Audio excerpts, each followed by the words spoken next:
The spinal column, or backbone, is one of the most important parts of your body. It provides the main support, allowing you to stand upright, bend, and twist.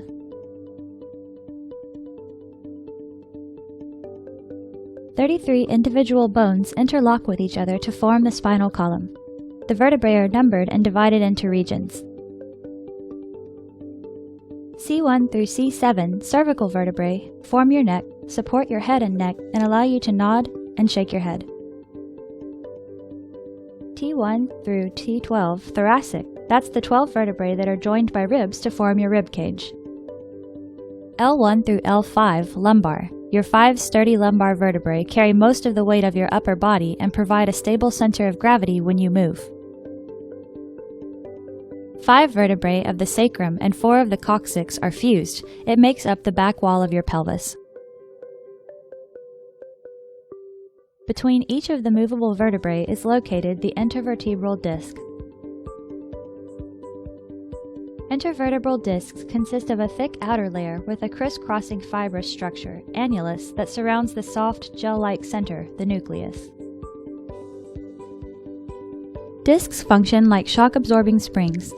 The annulus pulls the vertebral bodies together against the elastic resistance of the gel-filled nucleus. When you bend, the nucleus acts like a ball bearing, allowing the vertebral bodies to roll over the incompressible gel. Each disc works in concert with 2 facet joints, forming a spinal motion segment. The biomechanical function of each pair of facet joints is to guide and limit the movement of the spinal motion segment. The surfaces of the joint are coated with cartilage that helps each joint move smoothly. Directly behind the discs, the ring-like vertebral bodies create a vertical tunnel called the spinal canal or neural canal. The spinal cord and spinal nerves pass through the spinal canal, which protects them from injury. The spinal cord is the major column of nerve tissue that is connected to the brain and serves as an information superhighway between the brain and the body. The nerves in your spinal cord branch off to form pairs of nerve roots that travel through the small openings between your vertebrae, intervertebral foramens. This is the condition of a normal lumbar intervertebral disc. As a disc degenerates and breaks down, the inner core can leak out through the outer portion of the disc. This condition is known as a disc herniation, which puts direct pressure on the nerve. Lumbar herniated disc symptoms include low back pain, legs and buttock pain, leg numbness, and tingling.